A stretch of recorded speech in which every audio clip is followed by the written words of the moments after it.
Good morning friends, my name is Anu Chaudhary and welcome back to my channel PCS वाला। I hope आप सब अच्छे होंगे।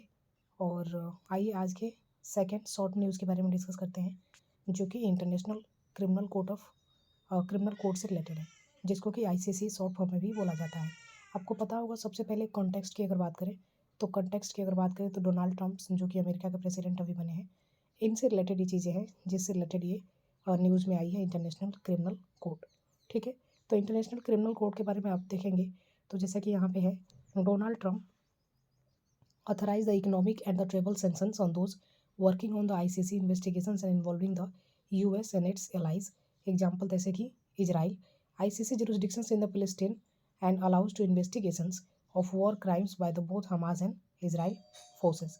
ठीक है, उसके बाद से कुछ इंपॉर्टेंट न्यूज़ आपको यहाँ पे देखने को मिलेगा। सबसे पहले मान लीजिए आपने कॉन्टेक्स्ट तो देख लिया कि इंटरनेशनल कोड क्रिमिनल कोड जो है ये किस कॉन्टेक्स्ट में आया हुआ है, और दूसरा चीज़ें इसके अबाउट में कुछ चीज़ें हमें जानने की ज़रूरत है, जिसमें कि आप जो है जीएस पेपर 2 से इसको आप कनेक्ट कर सकते हैं, जो कि यूपीएससी और यूपीपीएससी किसी भी एग्जाम्स के लिए सबसे इंपॉर्टेंट है।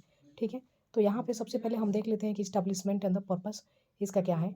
तो इस्टेब्लिशमेंट और पर्पस की अगर बात करें तो यहाँ पे देखेंगे आप कि इंटरनेशनल कोर्ट क्रिमिनल कोड जो है ये first international permanent court establish किया गया था, जो कि इन्वेस्टिगेट करता है क्या चीज़ें, तो prosecute and the individuals accused to the serious international crime, जो सीरियस इंटरनेशनल क्राइम है उससे डील करता है। It was adopted in the जो है इसको अडॉप्ट किया गया था 120 स्टेट के द्वारा, जो कि कब अडॉप्ट किया गया था, तो 17 जुलाई 1998 को, और इनटू फोर्स में कब आया था, तो 1 जुलाई 2002 में इसको फोर्स में लाया गया था। उसके बाद से इंटरनेशनल क्रिमिनल कोर्ट की अगर बात करें तो हेडक्वार्टर इसका कहाँ पे है, तो हेग में है। तो स्टेट पीसेस के लिए सबसे इंपॉर्टेंट जो चीज़ें हैं, हेग और नीदरलैंड आपको याद रखना है। It founding treaty is known as to, इसकी फाउंडिंग जो ट्रीटी होता है इसको क्या बोला जाता है, तो रोम इंस्टीट्यूट के नाम से भी जाना जाता है। अब बात करते हैं उसके jurisdictions and the crime covered, इसमें कौन कौन से क्राइम को कवर किया जाता है और इसके जुरिस्डिक्शंस एरिया कौन कौन से हैं। ठीक है, तो फोर मेन कैटेगरीज में इसको डिवाइड किया जाता है, जिसमें कि आप देखेंगे पहला जो है जीनोसाइड है, दूसरा देखेंगे वार क्राइम्स है, तीसरा देखेंगे क्राइम अगेंस्ट ह्यूमैनिटी, और चौथा देखेंगे क्राइम ऑफ अग्रेशंस।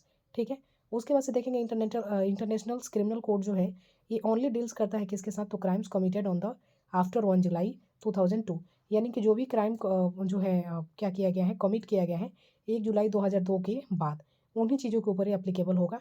ग्राउंड इसके 4 हैं, जीनोसाइड्स, वार क्राइम्स हो गया, क्राइम्स अगेंस्ट द ह्यूमैनिटी, और क्राइम ऑफ अग्रेशंस। ठीक है, उसके बाद से मेंबर पार्टीज़ की अगर बात करें तो यहाँ पे इंटरनेशनल क्रिमिनल कोड जो है ये करेंटली 125 मेंबर इसके बन गए हैं, जिसमें कि India and the USA, China, Russia and the Israel are not parties of this Rome institute. तो ये चीज़ आपसे पूछा जा सकता है कि इनमें से कौन से ऐसे कंट्रीज़ हैं जो कि इंटरनेशनल क्रिमिनल कोड के पार्ट नहीं है। तो ये चीज़ आपको याद रखना है, इंडिया, यूएसए, चाइना, रसिया और Israel is not a parties of Rome institute. ठीक है, तो ये चीज़ें याद रखना है। उसके बाद से कुछ और इंपॉर्टेंट चीज़ें हैं, इसके ऑफिशियल लैंग्वेजेस से रिलेटेड कुछ चीज़ें हैं। तो ऑफिशियल लैंग्वेजेस की अगर बात करें तो यहाँ पे कुछ ऑफिशियल लैंग्वेजेस है, जैसे कि इंग्लिश हो गया, फ्रेंच हो गया, अरबिक हो गया, चाइनीज़, रसियन और स्पेनिश इसके जो है लैंग्वेजेस हैं। उसके बाद से इन्फोर्समेंट्स एंड द लिमिटेशंस की अगर बात करें कि इसको इन्फोर्समेंट्स कब किया गया था और लिमिटेशंस इसके क्या क्या हैं, तो देखेंगे इंटरनेशनल क्रिमिनल कोड जो है ये डिसीजंस, इसके जो भी डिसीजंस होते हैं वो क्या होते हैं, बाइंडिंग होते हैं, but it does not have to the it own police force, इसके पास कोई अपना पुलिस फोर्स नहीं होता है। It rely on the state cooperation for the arrest and surrender for the suspects and which is essential for the enforcements. ठीक है, उसके बाद से देखेंगे relationship with the United Nations, United Nation के साथ में इसका क्या रिलेशन है, तो the ICC is not a United Nations organization but it has a cooperation agreement with the UN. ठीक है, तो यहाँ पे यूनाइटेड नेशन के साथ में इसका कोई डायरेक्टली कोई लिंक नहीं है, लेकिन कोऑपरेशन के साथ में इसको देखा जाता है। Conditions for the ICC investigations, यानी कि इंटरनेशनल क्रिमिनल कोर्ट के लिए इन्वेस्टिगेशंस के कुछ कंडीशंस हैं, उसमें क्या क्या है, तो देखेंगे ICC can only investigate and the prosecutes crime if the national judicial systems of the concerned countries are not conducting to the genuine investigations and prosecutions for the same alleged crime। ठीक है, तो ये एक हमारा जो news था जिसमें कि हमने देखा क्या, इंटरनेशनल क्रिमिनल कोड के बारे में देखा, और इसके कॉन्टेक्स्ट क्या थे इसके बारे में हमने देखा। फिर देखा कि इसके बारे में इसका रेलिवेंस किस में है, तो जीएस पेपर 2 के पेपर से आप जोड़ कर देख सकते हैं, यूपीएससी के या यूपीपीएससी के। उसके बाद से देखेंगे कुछ इंपॉर्टेंट चीज़ें, जैसे कि ऑफिशियल लैंग्वेजेस, इसके इन्फोर्समेंट्स क्या होते हैं और इसके लिमिटेशंस क्या होते हैं, यूएन के साथ में रिलेशंस कैसा है इसका, उसके बाद से कौन से कंट्रीज इसके पार्ट्स हैं, और टोटल करेंटली इसमें कितने कंट्रीज़ हैं।